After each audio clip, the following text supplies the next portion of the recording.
Welcome, beautiful souls, to our next episode of Tea at the Temple. And we've got such a beautiful guest to share with you today. Joining us is Natasha Price of Dandelion Therapies. Natasha is an energy therapist, a teacher, author, and a podcaster. And we really dived into the beautiful subject of energy work, energy healing, and a beautiful meditation was shared. Yeah, absolutely. So go and grab your cuppa, make yourself comfy, and be ready to absorb the wisdom that is Natasha Price. So welcome, Natasha, to Tea at the Temple. We are so delighted to have you on. Yeah, no, thank you for inviting me. It's lovely to be here. So we're dying to find out all about you. So tell us what brought you to this path. Oh, well, I think really it was one experience that sort of triggered the whole path for me. And I just had my third child, and I had terrible swollen ankles. So somebody recommended I go and have a Reiki. Never heard of it, knew nothing about it, just hadn't come into my my world at that point. My son has just turned 20, so it's 20 years ago. Just knew nothing about it. And I went along and with my son in the carry cot, and I had this Reiki. I didn't relax because, I was like stiff as a board, eyes shut, trying to, what's she doing? Where is she? That sort of thing. But I had an experience while I was having that Reiki, and it was such a strange experience. But it didn't frighten me. It just made me absolutely fascinated. And I just thought, how have I got to 37 and I have no idea that this existed? What's this about? Where's this energy from? What does it contain? How can we use it? And that was it almost like blew my little world apart, if you like, and it just set me off for the past 20 years. So I've been just studying energy therapies through pure fascination. And I even did a master's in parapsychology as well. And then I did a diploma in past life regression therapy and all sorts of things in between. But it's just through real fascination. That's the only way I can put it. It's a passion. I don't think I could ever stop dealing with energy now that I've started. So that's really what triggered it off for me. I love that, Natasha. And in fact, we were talking on another podcast, weren't we? I think it was it Sam Merritt, about that a lot of the time, Reiki seems to be the catalyst that sort of opens this beautiful world to many souls. And it's a gorgeous starting point. So obviously from experiencing that, Natasha, like, you now are an energy guide, an energy therapist. So what was the first step? Obviously you took that beautiful treatment, that therapy. How did you then go forth with that? So obviously it sparked your interest. You did some reading, but what was your first step into really starting to make that your work? I went on to train with this lady in Reiki and all the levels. But I didn't really start offering it as sessions or offering teachings until really another 10 years down the line. Because it wasn't really, I'm a full-time lawyer. I'm still a full-time lawyer, 9 till 5. So that was my world. And I never set off on that path with the idea of having a business or anything like that. It was just my passion and I just enjoyed it. But slowly it has evolved, and slowly, I've been started to do teaching, and I just love it. I want to impart that passion, if you like, to other people. And now, I do all sorts of talks about, how just to start doing some energy therapy, to do something with energetically. Because if you're not doing something energetically, then you're missing this massive piece of your overall holistic health. And it doesn't matter what it is. It doesn't matter whether it's tiny or whether you go off on a tangent and do your own, learn and start training to do something yourself. It's just connecting to your energy as part of you. And I think before I started Reiki, I didn't even realize that that was a thing. My energy field never came into it. It was just, it was mental and physical, and that's all I really thought about. So sometimes I think that's even just missed off the list for people. So yeah, that it was never really the initial choice, but now it's sort of just evolved and grown, and yeah, just want to impart my passion in it. That's truly beautiful. And I think it's very interesting, isn't it, when you start to connect with this aspect of who you are and you open up to that conduit of energy flowing through you. Yeah. Can you tell our listeners about how your connection to the divine began to develop the more you opened to the different, obviously, energy healings and therapies that are out there? Well, initially, for that first connection, for me,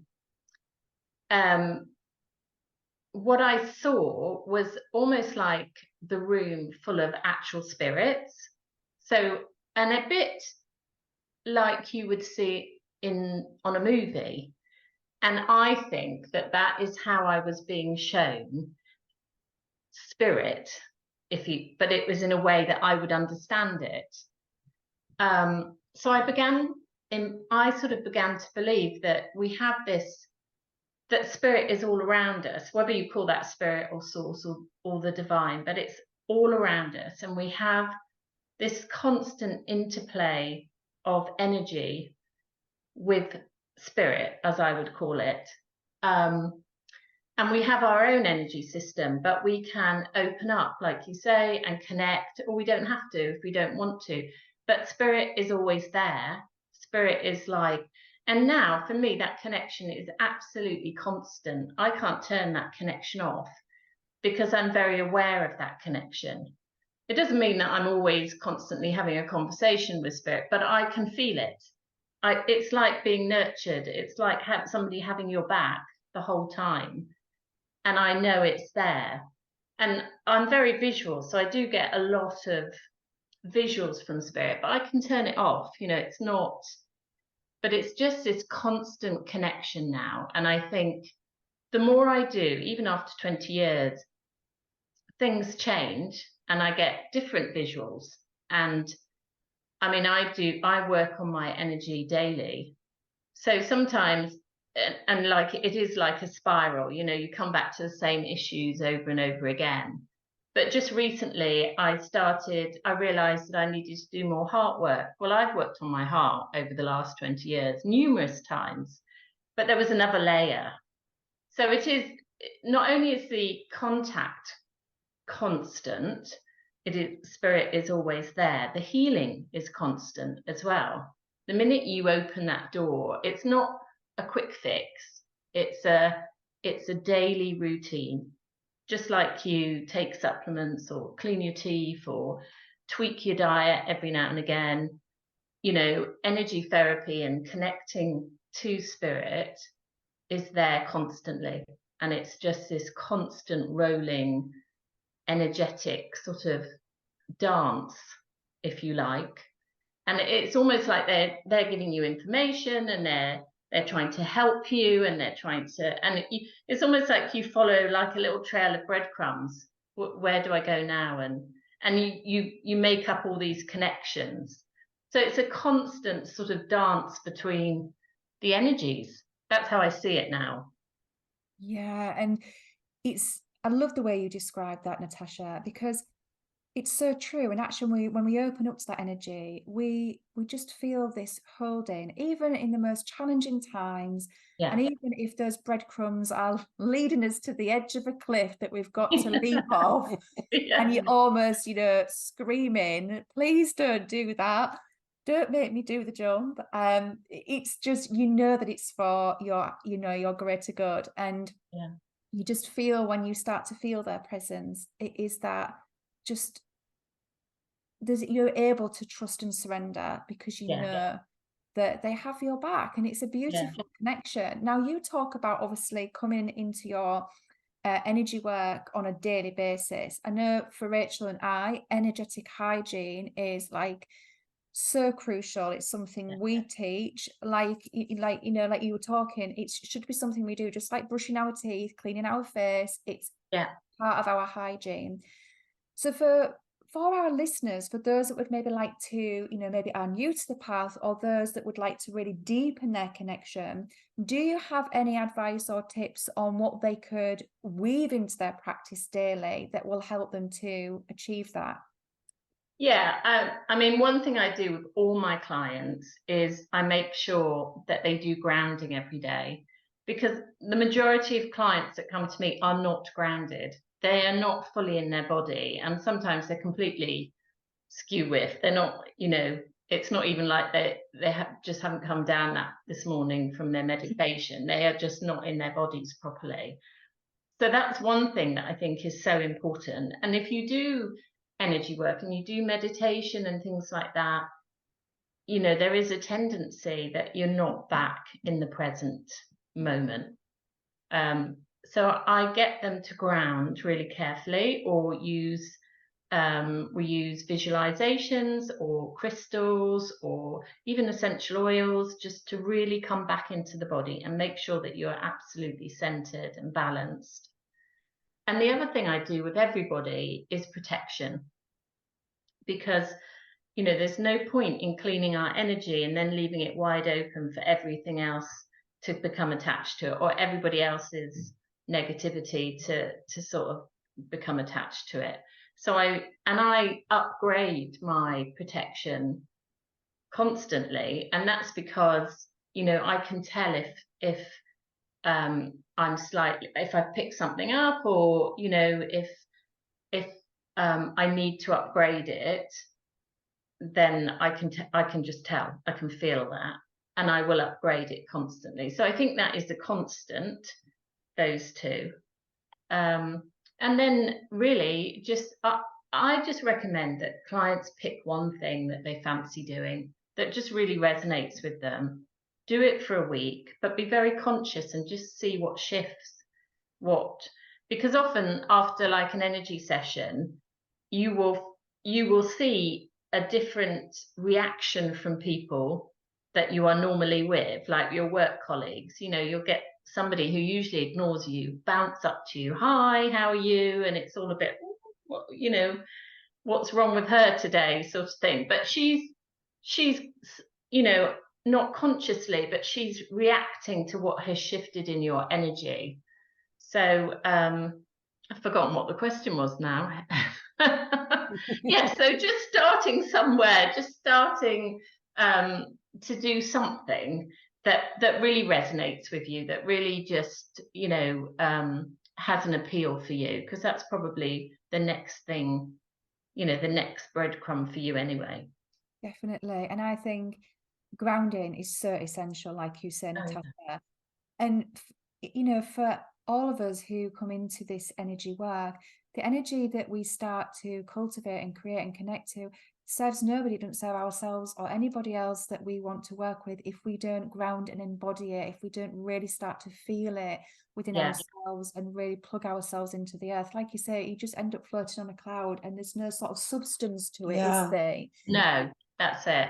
So you're either thinking about past events or you're worrying about the future. You're not in the present. You're not attached to what is happening for you in this moment.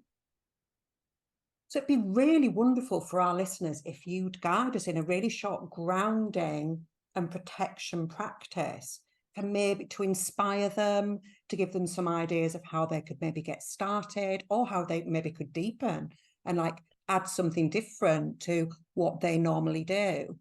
That would Yeah, be sure. amazing. Yeah, sure. Do you want to do it now? Should we Yeah, shut our yeah, absolutely. eyes? Okay, so just closing your eyes and just really focusing in on your breath. just really, as you breathe in through your nose, just noting where air changes to breath, and then just breathing out through your mouth, and just really focusing in on that process.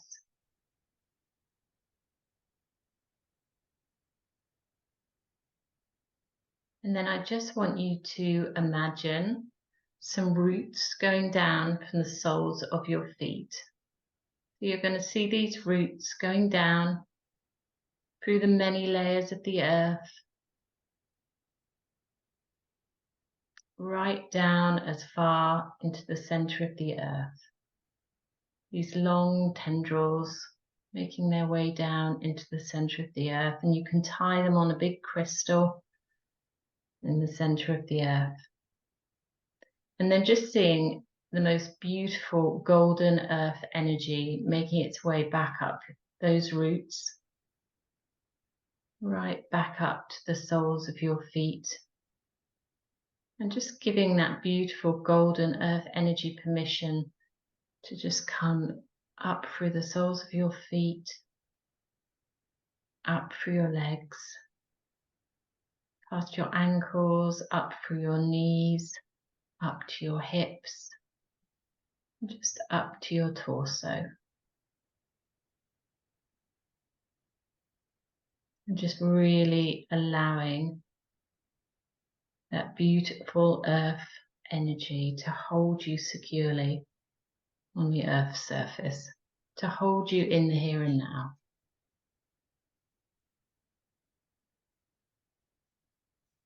And then just going back to your breath, breathing in through your nose and out through your mouth. And on each out breath, I want you to see that golden earth energy just pushing out into your aura, into your energy bubble. And just filling up with each out breath the whole of your energy bubble that surrounds the whole of your body. And I just want you to focus on the outer edge of that energy bubble. And this is where you can customize your energy bubble. You can add anything that you want to that energy bubble. So you can have amazing colors. You can have a streak of lightning going around the edge. You can have water flowing around the edge. You can have spirit animals inside with you. You can even have glitter coming down from the top of your energy bubble. You customize it how you want, allowing beautiful colors as well, because they come through with different frequencies. And just really make the edge of your energy bubble completely unique to you. And just know that the more that you customize it, the less that anybody can mess about with your energy bubble. It's your energy bubble, it's your protection.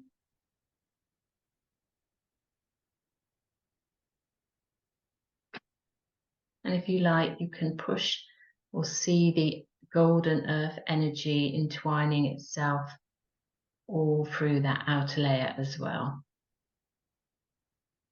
Just holding you securely in its embrace, in its rhythm. And at any time you can push that energy bubble out, and you can change any of the colors, any of the spirit animals, anything that you want can be on that energy bubble.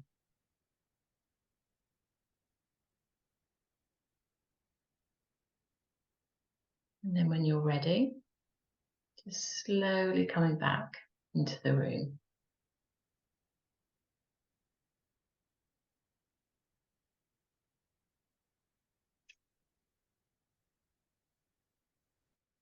That was truly beautiful. And that is the thing about a spiritual practice. It is very unique to each of us.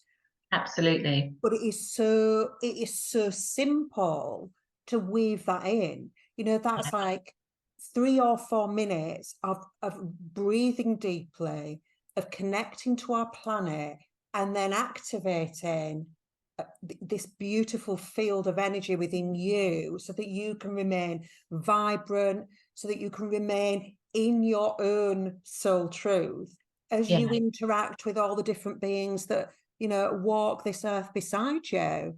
Yeah, It was so definitely. beautiful. I felt like I was glittering like a unicorn at one point. Do you know that when you said glitter, when you said obviously feel your beautiful bubble, and obviously, you know, you can visualize either a color or however you want to. Mine was like Tinkerbell fairy dust, like girls. I was like, oh, this is really sparkly. Yeah. No, it's Just want to be lovely. open to whatever wants to present, instead of sort of almost planting that colour. Yeah. I'll tell you why that came about was because I was a client in a past life regression session, and I was shown joy like golden ticker tape, whatever it's called. What's it called when you get ticker tape? Ticker tape, is that right? You know what I mean? That all, you know, in all the carnivals, and it was gold and it represented joy. I just thought, oh, that's lovely. And so I got a snow globe that looked very similar. So I have that on my desk upstairs. So every time I look at it, it makes me smile. It's just like, you know, and the more you do something like that, the more you connect to, it's like strengthening a muscle, that the easier it becomes. And with energy therapies, the key to energy therapies is setting your intention. If you don't set your intention, it can become a bit sort of unfocused, and you get all this information that actually is a bit confusing. So you have to, setting your intention is like opening the key to sort of tapping into what you want to tap into. So yeah, that's really important. So just setting your intention and doing that every day it just strengthens the connection all the time.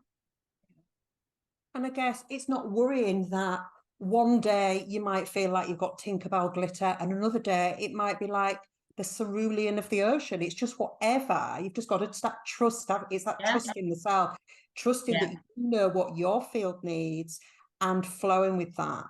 Yeah, definitely. We come back to that on nearly every episode, don't we? About trusting in that information that flows through you, that inner knowing that this is absolutely aligned for me, especially when we are grounding and we're setting our energetic hygiene for the day. So that was beautiful practice for everybody. Yeah, because we just have a tendency to overthink everything, don't we? Make everything complicated. Second guess ourselves, and trust and opens just what wants to come forward. Yeah, and you have to, we are all so unique. So I think sometimes people can get lost on social media and think, you know, oh, look at all these people doing all these things, and what, you know, but you just have to follow your own gut feelings. You just have to go with what feels right for you. You do. And knowing that it's okay to do that, that that's not selfish, that that's not putting anybody else last on the list. It is actually, it's about self-preservation and self-knowing, and developing and deepening that relationship to self, for sure. Yeah, definitely. But protection for me is one of the major things that I think people need to, you know, because you can get all sorts of gossip and all things like that, and you just want to be, you know, safe in your little energy bubble, if you like. Definitely, like workplaces, and I know for my children's school can be such a challenging environment, and if you can make sure that you go into those places fully in your own energy and protected from everybody else's stuff that's flying, it really does serve you so much. And it's not going to stop that behavior happening, but it's going to mean that you can react in a very different way. You don't have to take on board everybody else's drama or comments or whatever. You can feel, you know, you can walk through that situation in a very balanced and centered way. Yeah, less reactive. Life easier. Yeah. And just, I mean, I know for, like with my children, sometimes you can just, you know, when it's been that sort of day at school, because it's like at bedtime, you can just feel the manicness, and it's just they're not in their own energy, and it's just like, clean our teeth, right? Let's clean everything else whilst we're at it, and just make sure that when we're going to bed, we're fully, you know, just in our own energy, and taking that on of others. That's it. Exactly. Yeah. It's invaluable. So, have you got any further tips for our listeners on how they can deepen their connection to the divine, to spirit? I think it's just really like we were talking about, start a practice and then be very conscious of what shifts around you. And because what I try and explain to people, what happens when you do energy healing in real time, because I don't think sometimes people understand, what you're talking about. But, there might be all sorts of synchronicities around what you're doing. Like with the heart work, one of my friends does essential oils, and she did a post on Facebook, and it was like, just go and pick up an oil, and then she was telling you how to use it. And I went to pick one up, and it was all about heart energy. I didn't even look at the label or anything. So it was like, it's almost like when you work on something, all lots of other little threads come into play, and it's about being really conscious and picking up on those and thinking. And for me, I have to journal them because I forget them about 2 days later. It goes in one ear and out the other.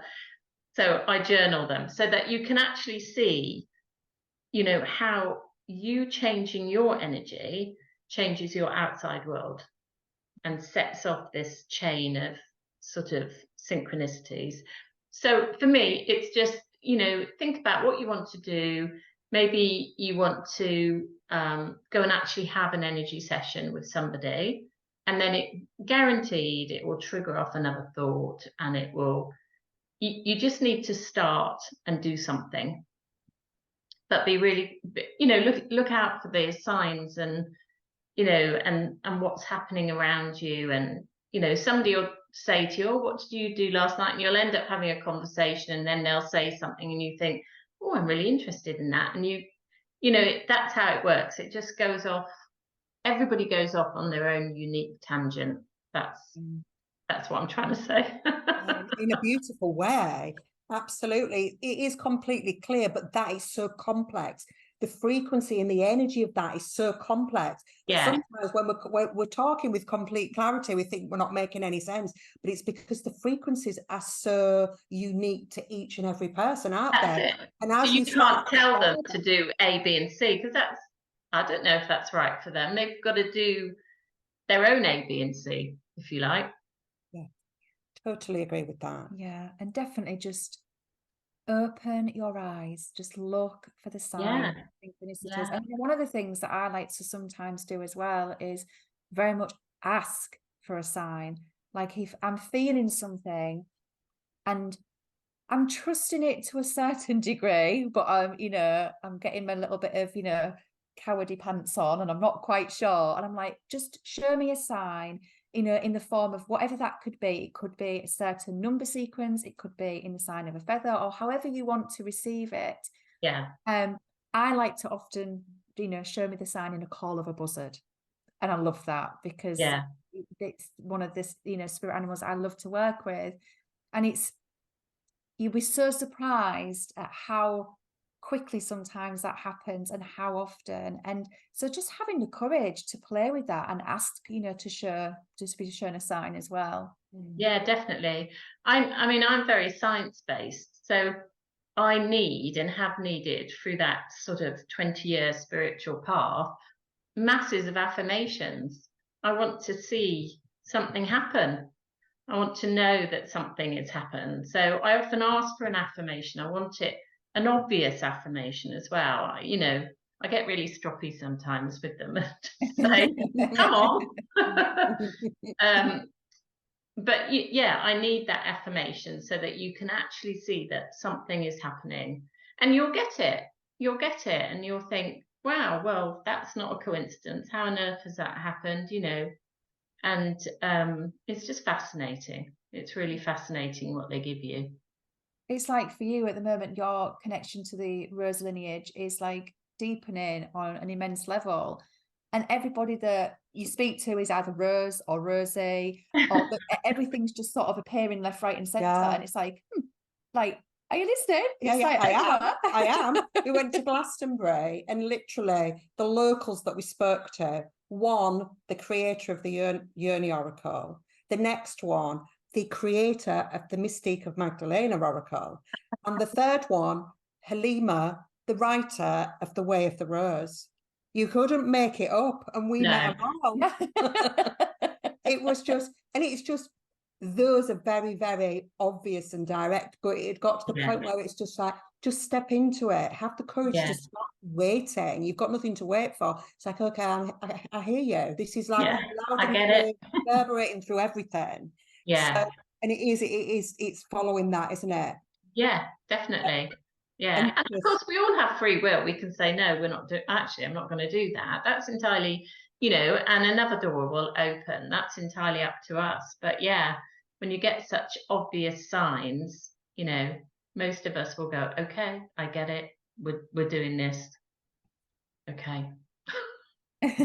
So we've come to our final beautiful question. Yes, we love to ask this, Natasha, and we ask this to all of our guests. If you could give your awakening self one piece, so go back and give your awakening self one piece of advice, what would it be? Ooh. Just to keep going, I think. Just keep going. It's about the journey, you know, because when I started, you know, you expect this amazing thing to you know, this path is taking you to this amazing thing. Well, 20 years later, I'm still on that path. So it's about the journey. It's not about where you're going to end up. So it's like, just, you know, relax and enjoy that, and just, you know, immerse yourself really in learning. I mean, I love learning. So, but I think if you start that, then I think that's what I'd say. Just enjoy the journey. Just immerse yourself in it all, and just be wowed. That's beautiful advice. Yeah, just to keep moving forward, enjoy the journey, and always have that beginner's mind. Like just embrace it. And I mean, I love it. I mean, I'm always learning a lot from you, actually, which is really wonderful. And just, I love that. Yeah. Powerful. It is, the journey is the destination. That is just incredible advice. So it's been such an honor to have you on. It is thank you. Amazing. So if anybody wants to know more about Natasha and her amazing work, all the links will be there for you in the description. So have a little nosy at her website, at her social media, at her beautiful book that she has written. And I'm sure she'll be more than happy for you to reach out via email and ask her more. Absolutely. I love a good energy question. Thank you so much, Natasha. And hopefully you'll be back you. on again and join us to dive even deeper into this beautiful subject. Yeah, that'd be fabulous. It's been great. Thank you very much. Thank you. You.